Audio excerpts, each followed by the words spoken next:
Bonjour tout le monde et bienvenue dans le briefing des marchés du vendredi 4 février 2022. Comme d'habitude, je vous laisse prendre connaissance de l'avertissement légal sur les risques. Et pour finir la semaine, le fameux rapport sur l'emploi américain, l'un des principaux catalyseurs de la semaine, notamment avec les résultats d'entreprise aussi, un peu mi-figue, mi-raisin. D'un côté, Facebook qui plonge de plus de 25%. En même temps, on avait Amazon qui était en mode panique hier, qui a lâché, il me semble, 6 ou 7%. Et derrière, rachat de short, Amazon explose. Après clôture, on s'emballe. Et le marché, en tout cas, le titre prend plus de 15%. Bon, on a vraiment un marché qui est très tendu, qui passe de panique à euphorie. On a l'impression que les grosses techs, c'est des nanotech. Elles sont capables de perdre 20%, comme exploser de 15 voire 10%. Généralement, on a ce scénario sur les small caps, peu liquides, qui peuvent exploser effectivement, ou sur des biotech. Et là, des grosses sociétés qui pèsent quand même plus de 1000 milliards arrivent à nous faire quand même des bons ou des plongeons de moins 20, plus 15, plus 10, ce qui montre vraiment un marché très tendu, très nerveux quand même, et avec beaucoup de volatilité. Globalement, on a terminé dans le rouge, encore une fois, à Wall Street hier. Le secteur technologique a une nouvelle fois tiré les indices vers le bas. Comme je vous le disais, Meta, donc Facebook, subissant même la correction la plus sévère, on a quasiment chuté de 27% après avoir publié mercredi soir une prévision de chiffre d'affaires trimestriel inférieur aux attentes.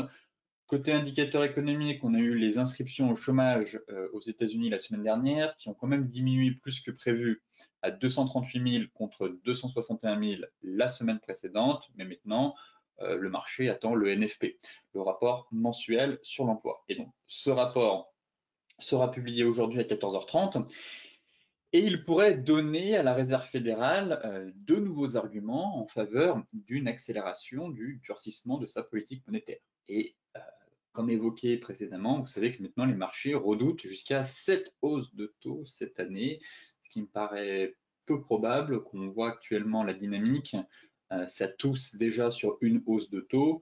Donc si on commence à s'enrhumer, le marché pourrait faire un dérapage non contrôlé. Donc, 2 hausses, 3 hausses, pourquoi pas.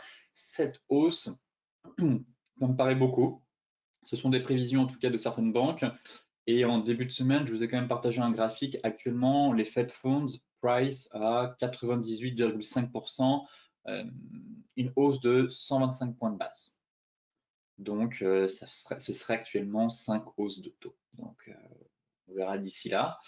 Mais effectivement, un resserrement monétaire se met en place. Bon, Amazon a sauvé les meubles après la clôture. À voir aujourd'hui à 15h30.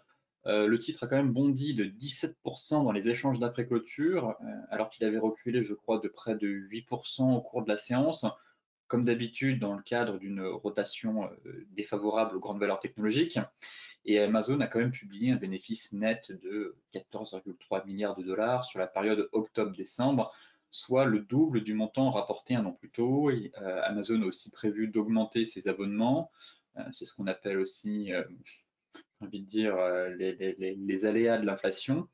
Donc, ces abonnements Prime aux États-Unis ont pris, je sais plus, je crois qu'on est passé à 2 dollars, on était à 11,99 ou 12,99, on est passé à 14,99.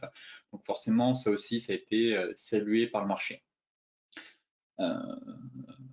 À voir maintenant à l'ouverture ce que ça va donner. Effectivement, le Nasdaq rebondissait de 2%. Là, c'est en train de retomber vu qu'on a quand même une chute du marché européen ce matin avant les chiffres du NFP.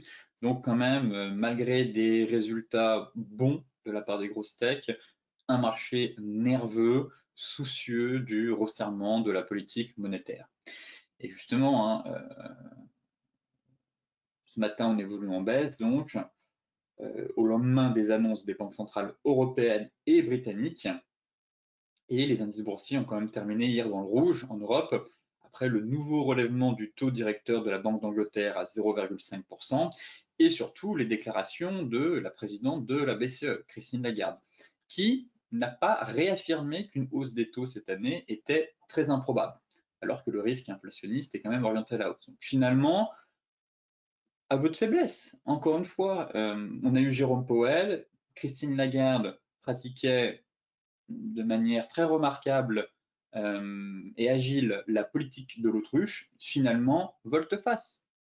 Elle n'exclut pas une hausse de taux cette année. Il y a 3 mois, c'était improbable. Aujourd'hui, on verra un peu comment la trajectoire de l'inflation se situe dans les prochains mois. Là, pareil, hein, si je regarde les Fed Funds ou d'autres indicateurs, compte tenu du niveau record de l'inflation en zone euro, 5,1% sur un an en janvier, et du changement de ton de la BCE, plusieurs opérateurs s'attendent en fait à ce que l'institution de Francfort relève ses taux d'intérêt de 25 points de base en septembre et en décembre. Là, pareil, finalement, la BCE emboîte le pas, se rallie derrière la Fed, fait volte-face et estime que l'inflation, finalement, une inflation, un phénomène transitoire qui dure, mais l'inflation est là. Et donc, pour contrer cette inflation, pareil, resserrement de politique monétaire, hausse de taux sûrement à prévoir, et par conséquent, gros mouvement sur le marché du Forex derrière. On surveillait des gros niveaux, l'euro-doll, l'euro-GBP, et effectivement, en fait, on était sur une politique ultra accommodante, on ne va pas se mentir. Et le fait que Christine Lagarde entrouvre la porte potentiellement une hausse de taux, et ben forcément, si on a une hausse de taux à venir en 2022, ça renforce la monnaie unique. Et donc, les opérateurs anticipent, comme je vous le disais actuellement, justement, price une hausse de taux. Donc derrière, l'euro franc suisse a explosé, l'euro dollar, pareil, s'est envolé. On a plein de paires corrélées à l'euro, en fait, qui ont explosé suite aux annonces un peu surprise de Christine Lagarde. En tout cas, changement de discours, très clairement, par rapport au contexte économique, tout simplement. Et parmi les indicateurs du jour, justement, le rapport mensuel sur l'emploi américain, le fameux NFP, et donc le marché suivra la publication de ce rapport à 14h30. Selon les économistes interrogés par Reuters, les États-Unis devraient avoir créé 150 000 emplois en janvier, après 190 000 postes créés en décembre. Donc, affaire à suivre.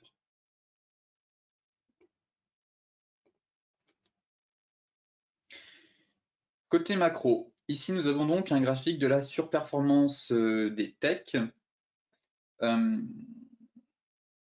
Certains pensent qu'on est dans une bulle sur les valeurs technologiques, semblable à 2000. D'autres estiment qu'en fait, la surperformance des actions des grandes entreprises technologiques n'est pas une bulle. Oui, leur valorisation est trop élevée. Ça, c'est sûr. On a eu un rallye, vous voyez, on a fait 200%, le S&P 100% de hausse en l'espace d'un peu plus de 18 mois. Le Nasdaq, on a fait 200%. Donc, à force d'arroser le marché avec une tonne de liquidité, forcément, ça a dopé les valorisations qui sont quand même très élevées. Mais force est de constater que les valeurs des big tech ont quand même massivement battu le reste du marché, tant au niveau des bénéfices que des ventes au cours des 10 dernières années environ. Amazon et Apple en sont de bons exemples.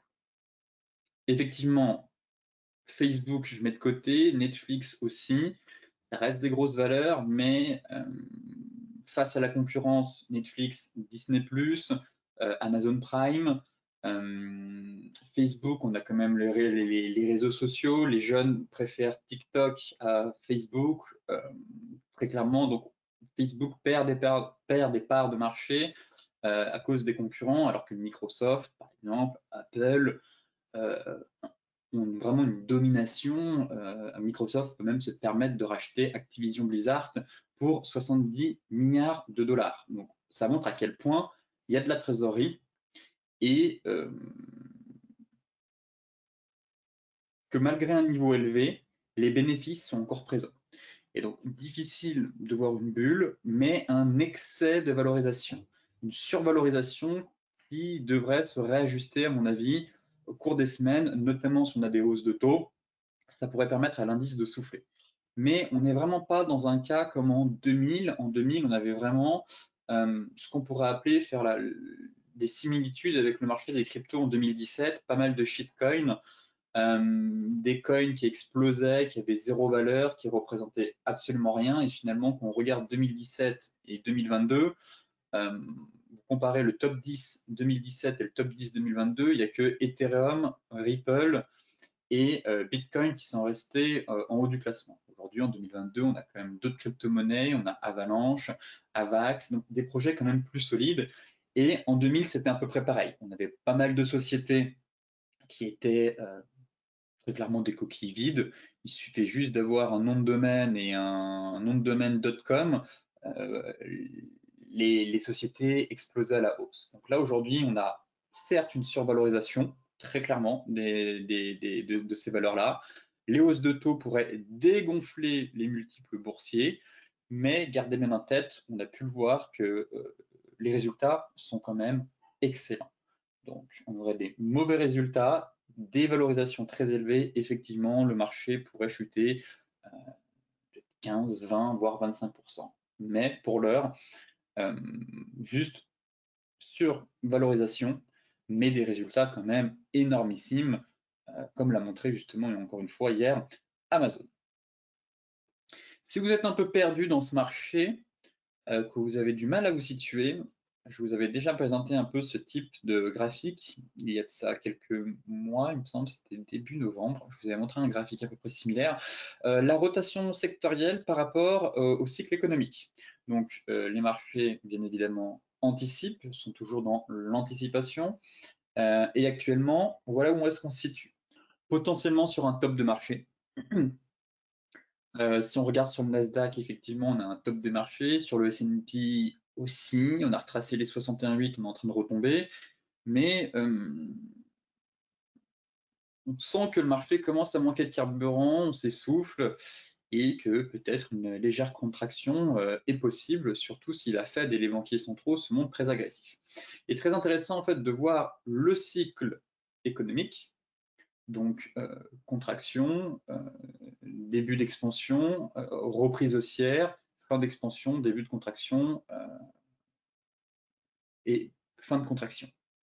Donc vraiment des cycles de récession, reprise économique, surchauffe, début de contraction et de nouveau récession. Et on voit vraiment qu'on est passé par tous les stades depuis le crack lié au Covid. On a eu les valeurs technologiques qui ont explosé à la hausse, suivi derrière des valeurs dites value, industrie, construction, qu'on a eu les annonces concernant le vaccin, novembre 2021. Et derrière, où est-ce qu'on est actuellement? Les marchés vendent les techs. On a quand même une très légère rotation value, gross value, pardon. Donc on délaisse les valeurs de croissance et on préfère les valeurs dites de valeur, value. Mais surtout, qui est-ce qui surperforme le marché actuellement? Les énergies et les matières premières. Vous avez montré un graphique de Bloomberg, du Bloomberg Index. C'est l'indice qui surperforme actuellement l'ensemble des classes d'actifs. Et donc on se situe ici. Potentiellement un top de marché a été fait et dans la rotation sectorielle, commodities, énergie. Derrière, si le marché venait à décrocher vers de nouveaux plus bas sur le S&P, sur le Nasdaq et tout, à mon avis, on serait dans une grosse correction et le marché risque de se tourner vers ces valeurs, notamment les valeurs dites utilities et les défensives. Les défensives, ça va être Coca-Cola, McDonald's. En temps de crise, les gens continuent quand même à acheter du Coca et du McDonald's. On a aussi les jeux à gratter.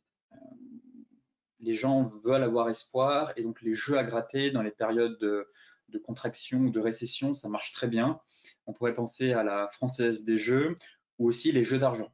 Tout ce qui concerne les casinos, pour une valeur US, ce serait par exemple Procter & Gamble. Donc voilà un peu le cycle économique par rapport aux rotations sectorielles et comment le marché agit en fonction du cycle économique dans lequel on se situe. Donc là, très clairement, il n'y a pas à douter. Commodities matières premières. Et je constate aussi quand même qu'on a certaines défensives, justement les McDo, les Coca qui tiennent bien, tout ce qui est le gambling, les jeux d'argent aussi qui commencent doucement à prendre un peu du poil de la bête, mais pour l'instant il y a vraiment un énorme focus sur ces deux secteurs. Donc voilà, un graphique, oui, un chart macro très pertinent pour situer le cycle économique en fonction de la rotation sectorielle qu'on est en train d'effectuer sur le marché. Non. Direction la partie technique. Je vous disais hier, la stratégie vendeuse, c'était de vendre sur l'étoile du soir Doji. Donc j'espère que certains ont réussi à attraper le pullback ici, mais là la bougie est juste magnifique. Donc scénario toujours d'épaule, tête, épaule. Je garde cette feuille de route. Je vous disais, si après les annonces de Lagarde, on explose les 61,8, j'arrêterai tout simplement de chercher des ventes sur le CAC. Mais on est maintenu en échec et on retombe. Derrière, on a validé un magnifique pattern de retournement sur la deuxième épaule. Certains ont peut-être vendu ici à la clôture à 7h30. D'autres ce matin, en tout cas, il y avait un bon rebond à aller chercher. Vous voyez, sur notre plaquette jaune, 50% juste ici. Derrière, gap haussier, ça repart plein sud. Malgré les résultats d'Amazon, en fait, suite aux résultats d'Amazon hier, les indices ont effectué un gros rebond. Et au final, les opérateurs vendent. Donc là, un TP1, ce sera intéressant d'aller chercher les 6009. On a quand même le NFP cet après-midi, donc je ne suis pas m'amuser à faire des prévisions, à voir comment le marché interprète les chiffres. Mais globalement, je trouve que ça reste baissier, qu'on a un rebond ici, que les opérateurs vendent le rebond. Donc pourquoi pas aller chercher un petit TP1 vers les 6900, viser derrière les 6780, et si ça lâche, à mon avis, on pourrait venir en fait taper la borne basse de notre canal. Ce serait pas dramatique, ça resterait haussier, ça ferait juste une bonne correction et on viendrait chercher la borne haute de notre canal en TP1. En TP2, à long terme, si on a vraiment une grosse purge sur les marchés, ce serait un énorme pullback ici. Voilà. C'est quand même ascensionnel, l'élastique est tendu. Quand je vois ma Kijun ici qui se met à plat et la Tenkan qui monte toute seule, là je note un début de divergence Tenkan Kijun en fait, et à chaque fois que ça se met en élastique, comme ici, vous voyez, la Kijun, ça suit, plaque. Derrière, ça reprend. Pareil ici, ça suit, boum.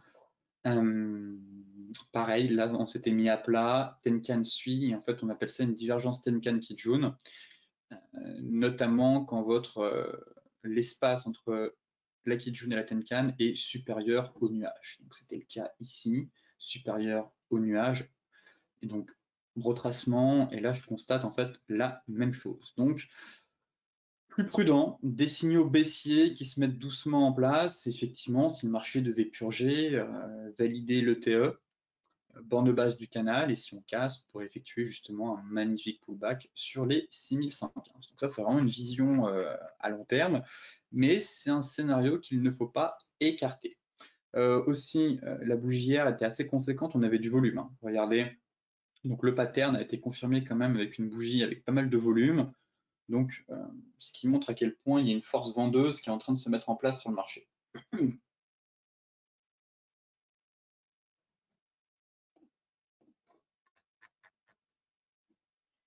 Maintenant, place au NFP, on verra bien ce que ça va donner.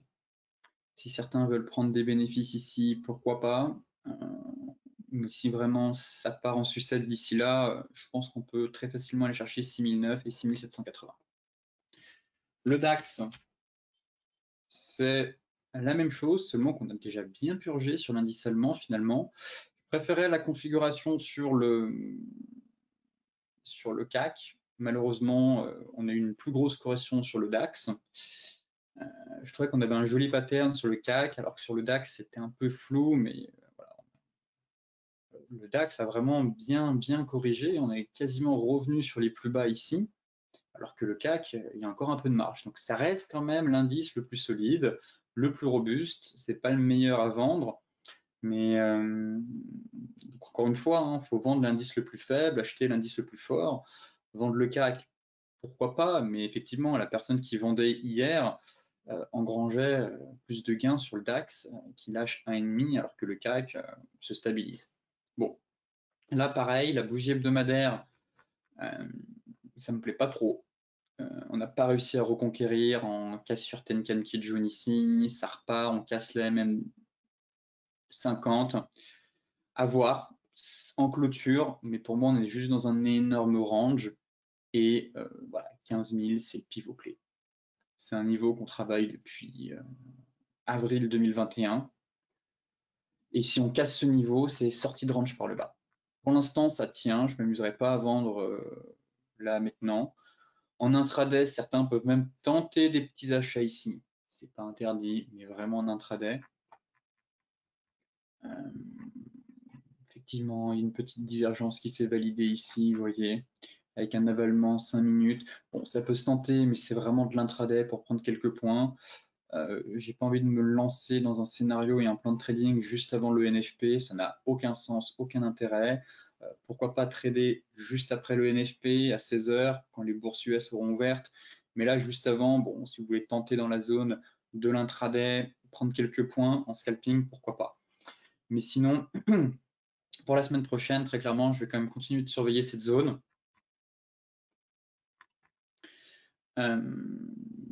Et le fait qu'on n'ait pas réussi à faire une rotation complète, une rotation partielle, renforce le scénario d'avoir une sortie par le bas. Bon, je ne vais pas non plus m'emballer, mais j'avais remarqué que dans les ranges, qu'on n'arrive pas à faire des rotations complètes, qu'on fait une rotation partielle et qu'on retombe, finalement, le marché a ça augmente la probabilité d'avoir une sortie par le bas.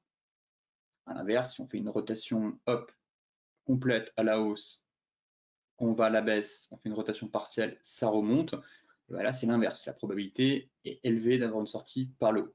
Donc on tente d'aller à la hausse, ça retombe. Si on casse là ce niveau, je vais réajuster ma zone. En fait, on a deux grosses zones. Mais pour moi, sous 14 009, 14 950, il y a vraiment un risque de gros dérapage sur l'indice allemand. Pour l'instant, on est sur zone. On a une grosse zone ici. Vous voyez, ça a fonctionné là, là, là. On peut avoir de l'excès sur la zone un peu plus basse, 14 950, 14 980. Donc, tentez des achats ici, mais vous êtes à contre-courant. Donc, plutôt sur de l'intraday, à protéger très rapidement. Pour ma part, je passe mon tour. J'attends de voir comment le marché va digérer le NFP pour mettre en place des plans de trading. Mais effectivement, on a des belles zones qu'on peut travailler sur le DAX. Le Dow Jones.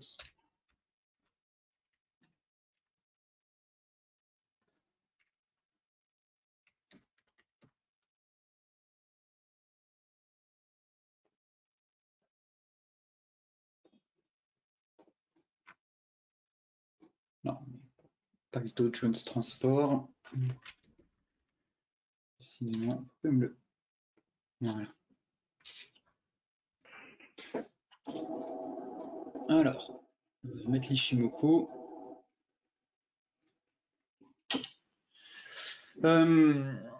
Clôture hebdomadaire déterminante. Comme je vous le disais, j'étais un peu tiraillé hier. On avait une belle bougie qui nous faisait une cassure Tenkan Kijun. Les futurs sont dans le rouge. Si on clôture sous ce niveau, ça montre que les vendeurs ont très clairement repris la main. Voilà. Si on clôture au-dessus, je serais un peu tiraillé entre les signaux baissiers que j'observe sur le futur et le signal haussier qu'on aura sur le cash. Donc là, vraiment, j'ai plutôt un avis baissier, très clairement. Tout peut se passer avec le NFP cet après-midi, mais la clôture hebdomadaire donnera pas mal d'indications pour la suite. Donc là, pour moi, balle au centre.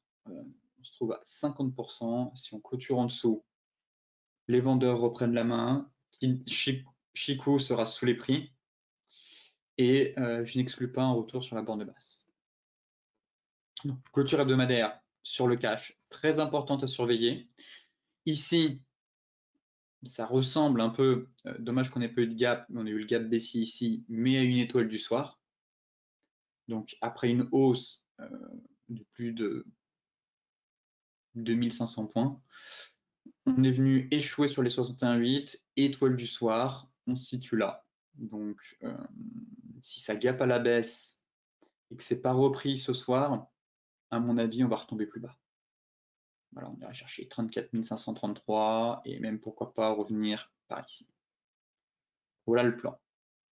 Et effectivement, hier, je vous disais quand même de surveiller, vous voyez, MM50 ici sur zone, comme c'était le cas sur le DAX en horaire la semaine dernière. MM50 sur zone, fausse cassure, ça casse. Ça me semble bien parti. Voilà, on est sur support, donc trop tard pour vendre, effectivement. Mais si ce gros niveau qui est le niveau des 50, le plat Tenkan Kijun hebdomadaire, cède en clôture, alors je repartirai et je resterai plutôt parce que j'ai déjà un biais baissier, mais ça me réconfortera en tout cas dans ce biais baissier que j'ai.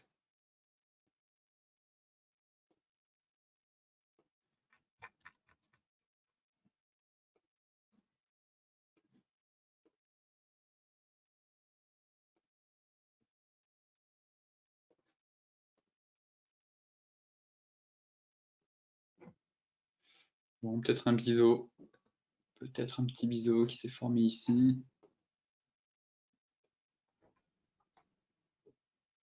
Bon, une oblique en tout cas à surveiller, parce que celle-là, si elle casse, ça repartira en direction du sud. Et effectivement, je vous disais de surveiller hier sur le futur, où je trouvais qu'il y avait un truc qui ne me plaisait pas. Voilà, là, on perd quand même 0,5. Et sur le FUT, l'avalement baissier qui est en cours de formation.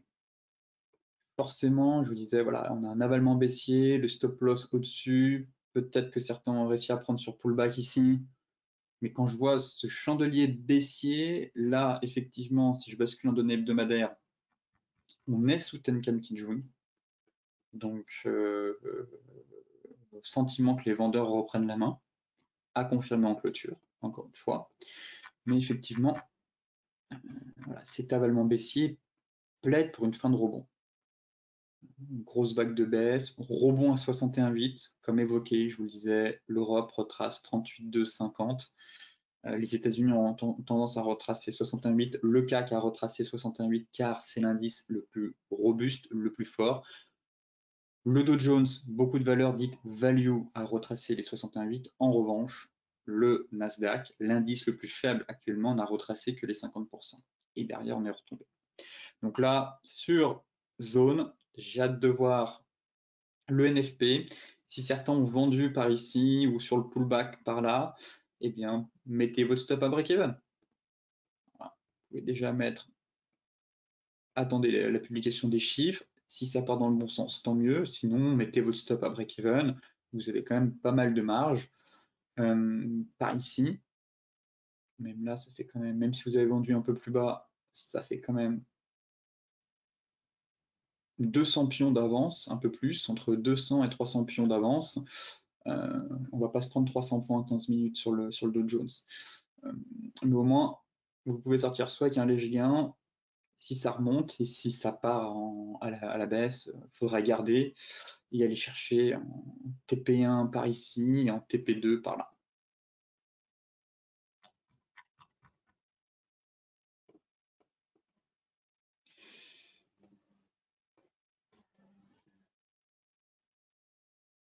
Voilà, on est sur zone. Voilà, on est dans notre grosse zone, juste avant les chiffres.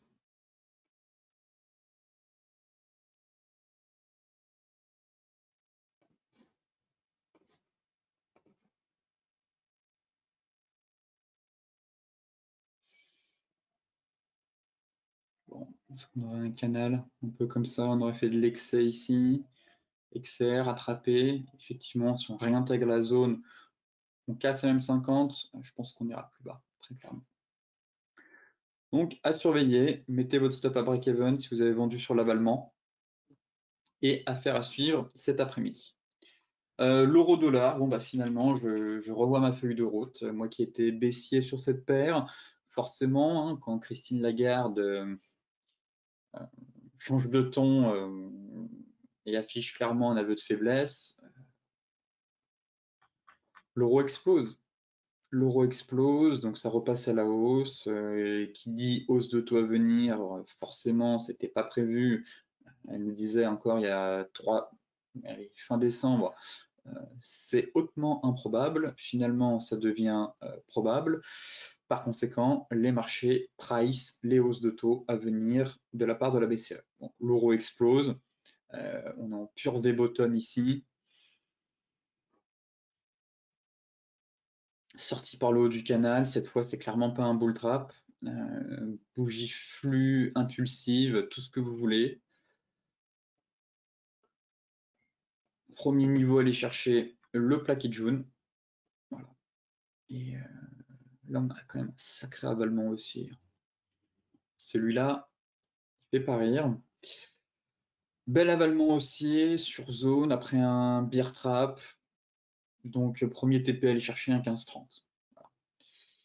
Et derrière, je vais quand même attendre que le marché souffle un peu parce que là, payer ici, c'est voilà, on est super éloigné de la Tenkan. Vendre, j'ai absolument pas envie de vendre l'euro quand je vois le flux.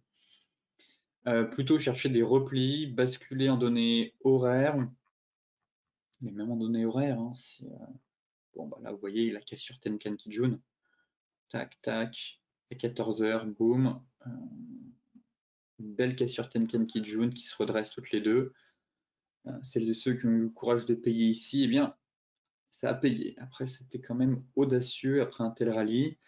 Là, pour le coup, je vais attendre que ça se dégonfle un peu. Si on peut retomber sur les 1,1370 et commencer à chercher des setups pour jouer la hausse, la reprise haussière sur l'euro.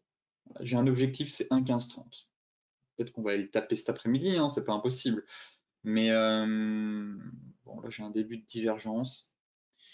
J'ai un début de divergence ici, mais payer l'euro là, c'est un peu tard. Tant pis, si on a raté le rallye. Mais derrière, on est en train de construire quelque chose vraiment d'intéressant. Et donc, je n'hésiterai pas à basculer sur les unités de temps plus courtes pour chercher toutes les cassures Tenkan Kijun dans le sens du flux la semaine prochaine. Voilà. Premier TP ici, deuxième TP vers les 1,1620. Là, c'est une grosse zone. Si je dois tenter une vente, c'est ici. Voilà. Le seul endroit qui me plaît pour tenter une vente sur l'euro, c'est 1,1530 pour viser les 1,1460. Pour moi, c'est vraiment un gros niveau de prix. Vous voyez, c'est le niveau-là. Un peu plus haut, pardon. C'est celui-là. Le plat Kijun qui est juste là. Je vais zoomer un peu.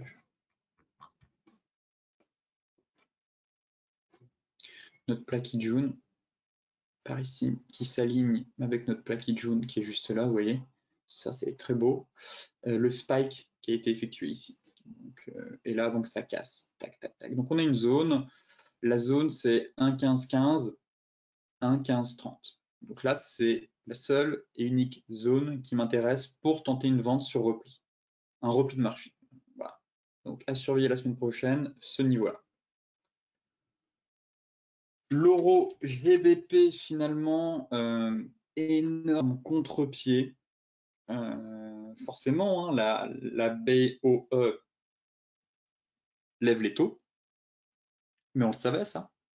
Donc l'euro hier commençait à sortir par le bas de son range. Je vous disais, pas de précipitation, on attend au moins la clôture hebdomadaire.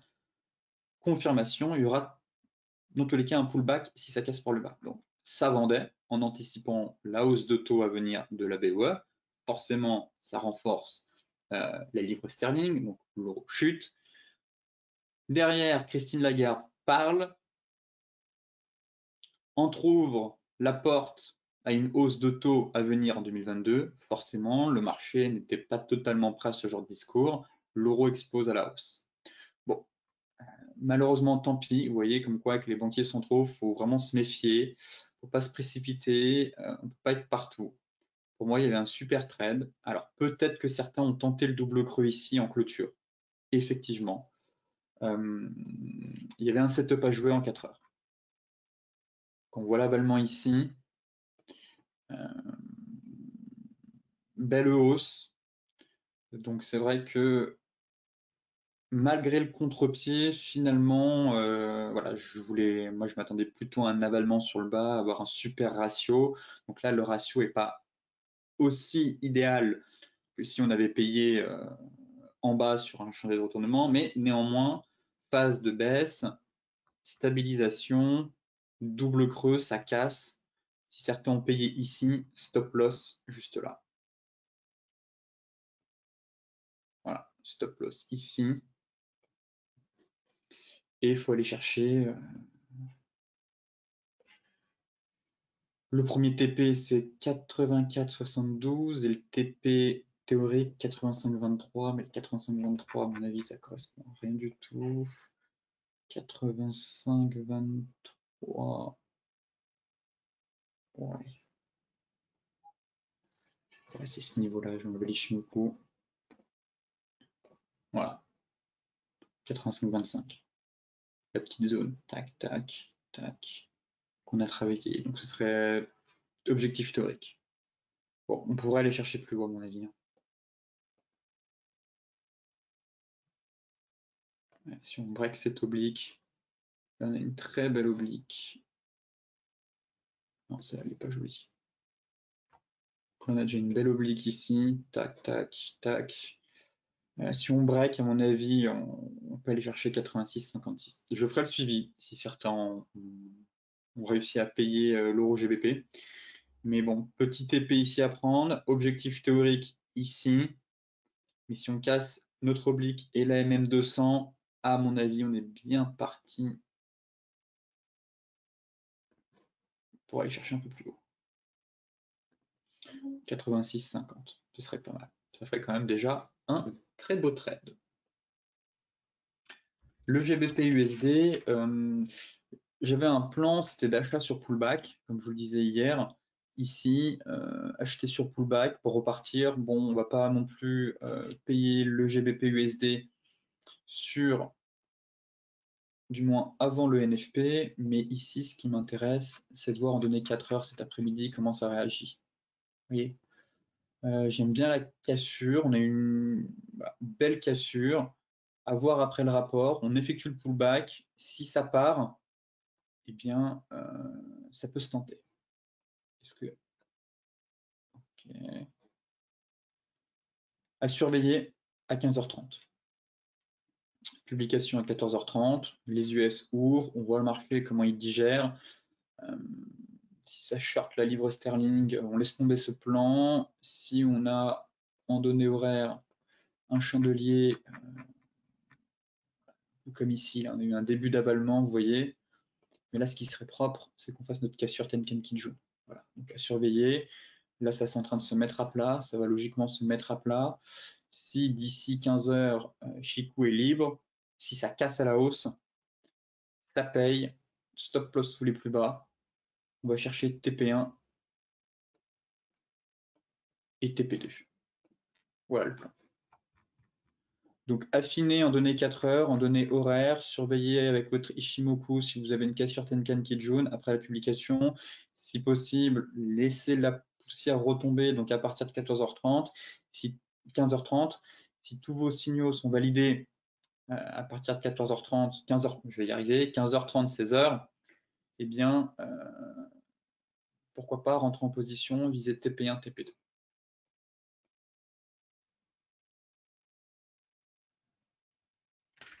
Le gold.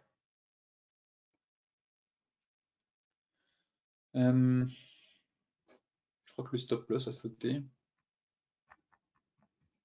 Ouais, sur mèche. Tac. Ça, c'est frustrant. Mais si vous aviez mis votre stop loss à break-even, effectivement, il a sauté sur mèche. Donc ici, on voit la divergence depuis le début de la semaine. ça repart. Ça, c'est très frustrant. Ça arrive souvent même. Se prendre la mèche et ça repart. Il montre en fait que le marché enfin, est vaseux, c'est vraiment les portes de saloon. On vient chercher les stops dans les zones et ça repart et au final, le plan n'est pas, enfin, le scénario n'est pas invalidé. Ça arrive, ça fait partie du marché, il faut accepter. Ce sont les règles du jeu. C'est frustrant, je le sais, mais ça arrivera encore. Maintenant, tant pis. Alors peut-être que certains n'avaient pas mis le stop à break-even, je ne sais pas. Dans ce cas-là, tant mieux pour vous, effectivement, si votre stop loss était encore ici. Les autres, sortis à break-even ici. Par conséquent, je pense qu'il faudra attendre des prochains niveaux pour payer.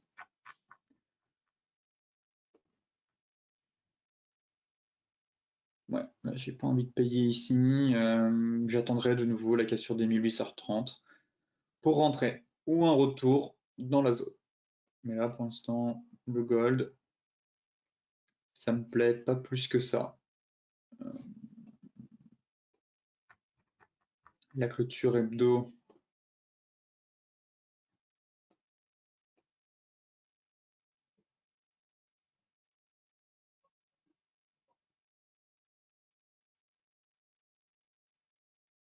peut-être qu'il faut que je réajuste ce triangle, je sais pas. Et on a quand même un joli triangle de consolidation, je trouve. Je vais le réajuster. Mais plaquette jaune mensuel, enfin MM50, hebdo, Tenkan, bas de nuage, Chikou qui est complètement dans les prix, Tenkan nuage, bref. C'est pas évident, tant pis. On tente de sauver les meubles aussi sur le gold, on préserve les gros niveaux de support, mais un marché très difficile, je trouve. C'est vraiment, actuellement, c'est l'un des actifs les plus difficiles à analyser et même à trader, je trouve. Parfois, on a des marchés très fluides, on comprend où est-ce qu'ils veulent aller, comme le secteur pétrolier, parfois les indices. Mais le gold, il y a des soubresauts là qui sont un peu irrationnels.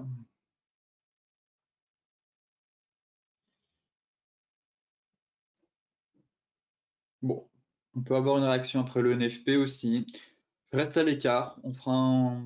Tentera de mettre en place un plan la semaine prochaine. C'est vrai que c'est dommage d'avoir pris le stop sur mèche ici. Ça, c'est vraiment frustrant. Maintenant, bon, bah, si on retombe, pourquoi pas tenter? Mais dans l'idéal, maintenant, ce serait d'avoir la cassure des 1830 comme ici, payer sur pullback, aller chercher les 1850 et casser une bonne fois pour toutes cette oblique baissière qui permettrait justement d'avoir une sortie par le haut de ce fameux triangle de consolidation pour enfin espérer une très jolie reprise haussière. Le Brent, c'est bullish, c'est incroyable le Brent. Vous voyez l'importance de ne pas se précipiter. La divergence, j'évoquais avec vous les conditions requises, le plat Tenkan. Je vous disais, on était juste ici. Je vous disais déjà, il faut attendre la clôture. Et de deux, si en clôture, on n'a pas cassé notre plat Tenkan, on n'y va pas. Résultat, contre-pied, ça explose à la hausse. C'est incroyable. C'est incroyable cette hausse sur le secteur pétrolier. Donc objectif 93,50. Je pense qu'on va y aller à 100. En tout cas, on est bien parti pour aller chercher les 100. Pas de plan de trading. En tout cas, ouf, je l'avais pas vu celle-là, elle est magnifique. Bon, bah, si certains ont tenté hier à 16h, il y avait le signal. Voilà, vous avez eu un magnifique signal. Alors, Tenkan Kijun, pas totalement à plat, du moins pour la Tenkan, mais c'est pas grave. Qu'on voit, Chikou était libre, en tout cas, c'était sur cette bougie-là, donc on a traversé les prix, on était ici, on n'était pas encore dans les prix là, donc libre de cet obstacle au moment de la cassure, et surtout la bougie. Flux directionnel impulsive, voilà, ça c'est une bougie, il n'y a pas de doute. Les acheteurs reprennent la main. Donc, si certains ont payé ici, bravo, stop loss sous les plus bas, TP1 et TP2. Tac. Une fois que le TP1 est fait, eh bien, vous mettez votre stop loss à break-even. Voilà. Donc, bon, il y a un petit bout à aller chercher un peu plus. Ce serait bien d'aller chercher encore $1. Mise à BE du stop, on prend son TP. Soit vous prenez votre TP, soit vous le laissez ici et vous financez votre stop loss. Bon, à vous de voir. Si ça retombe, bah, vous faites sortir un break-even, vous avez pris des bénéfices.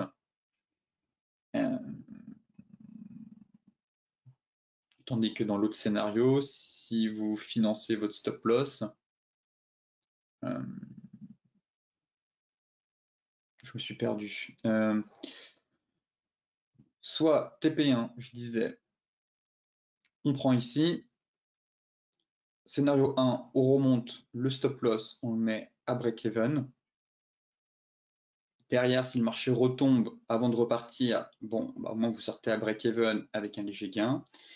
Sinon, vous prenez votre TP, vous laissez votre stop loss ici, et si le marché retombe, au moins votre stop loss est financé. Il y a 0 perte, mais si vous avez un gros retour sur la zone, un gros pullback, votre stop loss est quand même bien placé sous la zone, et donc si derrière ça repart fort, vous restez dans le trade. Voilà où est-ce que je voulais en venir. Je me suis un peu perdu en chemin, mais si on a un gros pullback agressif, les personnes qui ont mis leur stop loss ici se font sortir, ne seront plus dans le trade. S'ils vont mettre le stop loss à break-even, alors que ceux qui auront pris des bénéfices pour financer ce stop loss sans bouger en estimant que c'est une zone et que le marché pourrait effectuer un gros pullback mais ne pas franchir à la baisse la zone et potentiellement aller chercher les 100, eh bien au moins vous restez dans le trade et encore une fois gardez un reliquat. Et ce reliquat fera la différence effectivement si on va taper les $100, ça vous fait quand même un super trade avec un ratio 3,30. Ouais, de 1 pour 3. Quasiment. Ratio de 1 pour 3. Donc, ouais, à peu près 1 pour 3. Donc, c'est un excellent ratio. Le light, je pense que c'est la même chose. Voilà. Elle est belle. Pareil. Si certains sont rentrés ici, je vais retracer les zones ce week-end sur le pétrole. Je vais faire travailler le graphique un peu parce que là, on arrive sur des niveaux quand même très intéressants.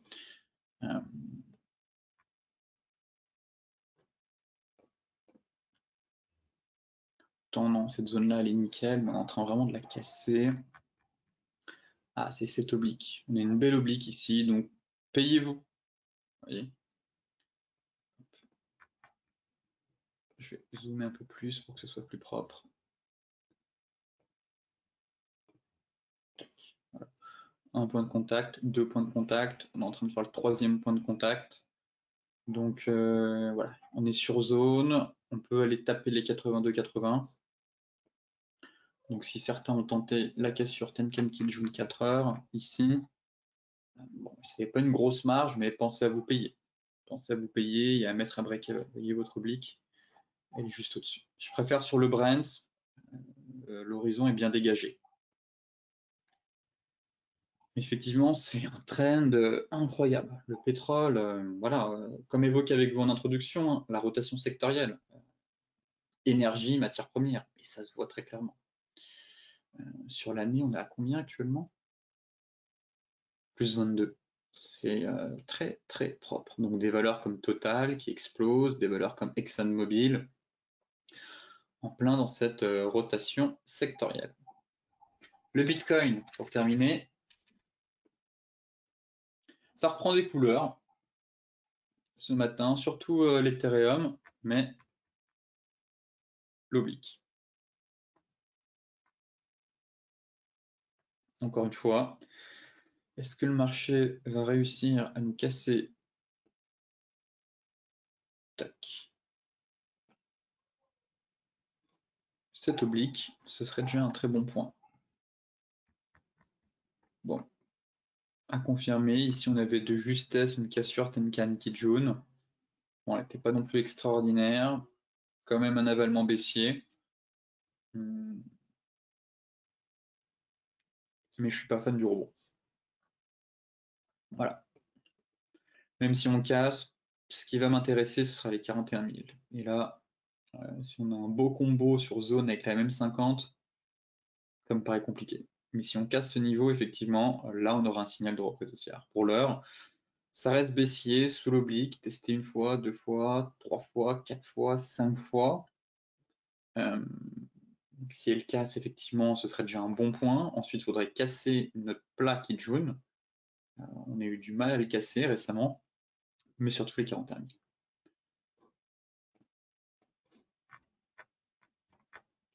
Car si de nouveau on échoue, on va faire la petite épaule, tête, épaule.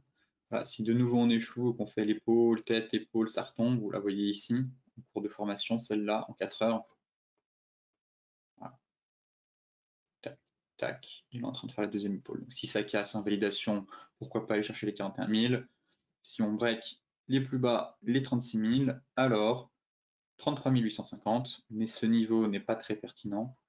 Voilà, ce sera TP1, TP2 à 30 000. Mais pour l'heure, rien à signaler, rien de pertinent, pas beaucoup de flux, faiblesse acheteuse, pas beaucoup de volume aussi. Rien de presse, très clairement, sur le BTC. L'Ethereum, par contre, un peu plus punchy. Belle reprise ici, l'avalement 4 heures. Fausse cassure du canal, prise d'appui sur M50, ça repart, on travaille la résistance, on prend quand même 5%. Ça me plaît bien. Ça me plaît bien. On est sous résistance, donc je ne paierai absolument pas ça, pas cette configuration. Mais on a déjà réussi à reconquérir une résistance, on s'apprête à reconquérir la deuxième. Donc là, à suivre. Mais ça commence à me plaire. Ça commence à me plaire. Pareil, je ne vais pas me précipiter en me disant faut payer, c'est bon, c'est le serre-part. On est sous zone, on n'achète pas une résistance. Encore sous la borne basse du canal. J'ai pas de boule de cristal, personne d'ailleurs, mais on peut très bien repartir tester le support. Soit avant de casser, ou si le BTC va à 30K, ça surperforme certes, mais on pourrait de nouveau avoir une correction et peut-être un range. Là, c'est encore un peu tôt. Deux scénarios, enfin même trois. Scénario 1, ça casse par le haut, ça sort, bon, bah, reprise haussière, on cherchera des achats. Scénario 2, on échoue ici, on retombe, on repart, ou on va même un peu plus bas. Et scénario 3, plutôt ça c'était le scénario 2. Scénario 3, range. Voilà, range à surveiller. Donc voilà tous les scénarios actuellement que je guette. Et pour cela, j'ai besoin d'un historique de prix un peu plus long ou des cassures de résistance. Mais j'ai plus envie de focus pour l'instant l'Ethereum. En tout cas, pour revenir à l'achat, l'Ethereum semble mûr à court terme. Je dis bien à court terme, effectivement, on a une surperformance. On a préservé des gros niveaux, on a même réussi à casser une première résistance, on tente de franchir la deuxième. Ça me plaît bien. Le BTC, on n'a vraiment pas cassé une seule résistance pour l'instant. On reste quand même capé par cette oblique baissière. Et si on franchit ce gros niveau, je repasserai acheteur pour le coup pour aller chercher 3250.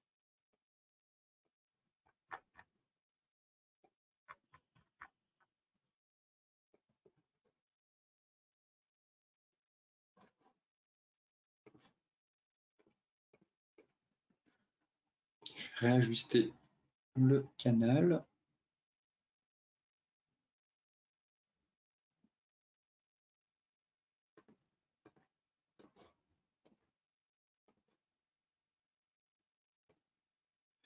Ouais, faut vraiment pas qu'on fasse un biseau. Bon, j'essaie de cadrer un peu. La borne haute de ce canal, enfin, j'ai pas deux points de contact. Vous voyez, en fait, là, je suis même obligé de couper les mèches, donc ça m'embête un peu. Mais j'ai pas deux points de contact. Donc là, si je prenais cette espèce de top qu'on a ici, que je trace, bon, ça permet de cadrer un peu la reprise. Il y a une oblique qui passe, on est sous zone. pas le moment de payer ici.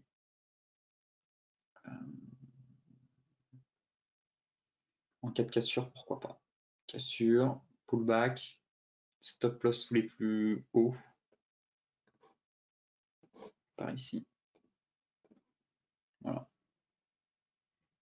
Mais pour l'heure, début de reprise haussière, il faut transformer l'essai maintenant. Voilà. Si on casse ce niveau, je passerai haussier pour aller chercher 3250 pour l'heure. Voyons voir comment les marchés vont réagir cet après-midi aussi. C'est vrai que si le Nasdaq chute à nouveau, ça pourrait pénaliser encore une fois les crypto-monnaies. Donc on est sur résistance. J'ai hâte de voir la réaction des marchés cet après-midi. Décidément. Hop. Je vous souhaite une excellente journée, de très bons trades. Soyez prudents sur les marchés, notamment avec la volatilité assez présente, avec le NFP cet après-midi. Ne soyez pas non plus trop exposés. Donc faites attention. Gestion du risque, money management et stop loss sont requis. Excellent week-end à vous et je vous dis à lundi pour un nouveau point complet sur la planète finance.